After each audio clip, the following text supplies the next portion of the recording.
அண்மை செய்தி. சென்னை கிண்டி கலைஞர் அரசு மருத்துவமனையில் நோயாளியின் உறவினர்கள் போராட்டம் நடத்தி வருகின்றனர்.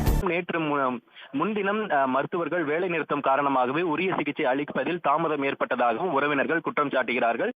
பித்தப்பையில் கல் இருந்தது தொடர்பாக கிண்டி பன்னோக்கு மருத்துவமனையில் அனுமதிக்கப்பட்ட இளைஞர் உயிரிழந்த நிலையில் மருத்துவர்கள் வேலைநிறுத்தம் காரணமாக அவருக்கு உரிய சிகிச்சை அளிக்கவில்லை என இளைஞரின் உறவினர்கள் வாக்குவாதத்தில் ஈடுபட்டனர்.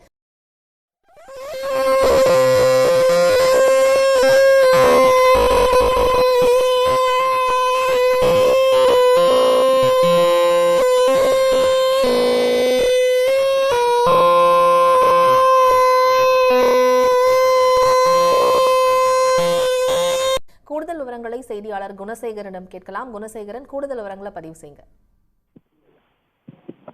பெரும்பாக்கம் பகுதியைச் சேர்ந்த விக்னேஷ் 32 வயதுடைய அவர் நேற்று முன்தினம் கலைஞர் நூற்றாண்டு உயர் சிறப்பு மருத்துவமனையில் வயிறு வலி காரணமாக அனுமதிக்கப்பட்டிருந்தார். அப்பொழுது அவருக்கு மருத்துவர்கள் பரிசோதனை மேற்கொண்டிருந்த பொழுது பித்தப்பையில் கல் இருப்பது உறுதி செய்யப்பட்டிருந்தது. நேற்று முன்தினம் அவருக்கு எமர்ஜென்சி வார்டு என்று சொல்லக்கூடிய அவசர சிகிச்சை பிரிவில் அனுமதிக்கப்பட்டு அவருக்கு தேவையான பரிசோதனைகள் மேற்கொள்ளப்பட்டதாகவும் அப்பொழுது அவருக்கு முடியாத ஒரு நிலை இருந்ததாகவும் உடனே போன்று விக்னேஷ் உயிரிழந்ததற்கு மருத்துவர்களே காரணம், மருத்துவர்கள் இல்லாததே காரணம் என குற்றம் சாட்டக்கூடிய உறவினர்கள் மருத்துவத்துறை அமைச்சர் நேரடியாக வந்து இது குறித்து விசாரிக்க வேண்டும் எனவும் அதே போன்று மருத்துவர்கள் மீது நடவடிக்கை எடுக்க வேண்டும் எனவும் நேற்று முன்தினம் மருத்துவர்கள் வேலை நிறுத்தம் காரணமாகவே உரிய சிகிச்சை அளிப்பதில் தாமதம் ஏற்பட்டதாகவும் உறவினர்கள் குற்றம் சாட்டுகிறார்கள்.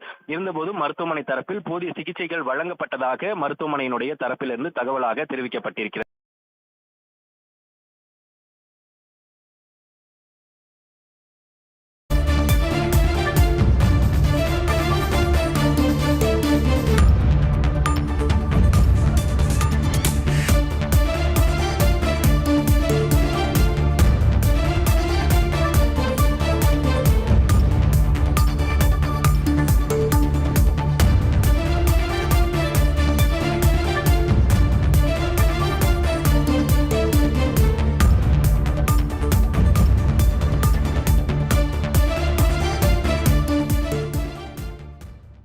ஆந்திராவில் நடிகை கஸ்தூரி பதுங்கி இருக்கிறாரா என ஆந்திராவில் முகாமிட்டு தனிப்படை போலீசார் தீவிரமாக தேடி வருகின்றனர்.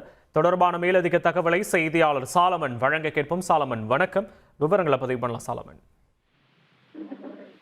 தெலுங்கு மக்கள் குறித்து சர்ச்சைக்குரிய வகையில் கருத்து தெரிவித்த காரணத்திற்காக எழும்பூர் போலீசார் நடிகை கஸ்தூரி மீது பிரிவுகளில் வழக்கு பதிவு செய்து தீவிரமாக தேடுதல் வேட்டையில் இறங்கியுள்ளனர். குறிப்பாக ஏற்கனவே அவருக்கு அவரது வீட்டில், அதாவது போயஸ் கார்டன்ல இருக்கக்கூடிய அவரது வீட்டிற்கு சம்மன் கொடுக்க சென்ற நிலையில அவர் வீட்டை பூட்டி விட்டு தலைமறைவானதால் அவரது வீட்டு வெளியே சம்மன் ஒட்டிவிட்டு போலீசார் தீவிரமாக தேடி வரும். குறிப்பாக நடிகை கஸ்தூரியை பிடிப்பதற்காக 2 தனிப்படைகள் அமைக்கப்பட்டு தீவிரமாக தேடுதல் வேட்டையில் ஈடுபட்டு வருகின்றனர். இதற்கிடையே நடிகை கஸ்தூரி தரப்புல சென்னை உயர்நீதிமன்ற மதுரை கிளையில முன்ஜாமீன் கோரிய மனு ஒன்றும் தாக்கல் செய்யப்பட்டது. அதனை நேற்று விசாரித்த நீதிபதி தள்ளுபடி செய்து உத்தரவிட்டார். இந்த நிலையில தற்போது போலீசாரின் தீவிர வேட்டையானது தீவிரமாக நடந்து வருகிறது.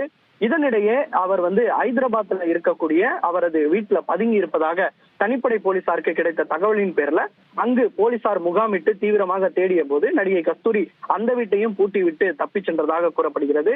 இதனால அவர் அடுத்த கட்டமாக எங்கே பதுங்கியுள்ளார் என்ற கோணத்துல விசாரணை மேற்கொண்ட போது அவர் ஆந்திராவில ஒரு திரைப்பட தயாரிப்பாளர் வீட்டுல பதுங்கி இருப்பதாக ஒரு தகவலானது போலீசாருக்கு கிடைத்ததன் பேர்ல அங்கு முகாமிட்டு அவரது செல்போன் எண் மற்றும் ஏதாவது புதிதாக செல்போன் எண்ணை பயன்படுத்துகிறாரா என்ற கோணத்துல தற்போது எழும்பூர் போலீசார் தீவிரமாக தேடி வருகின்றனர்.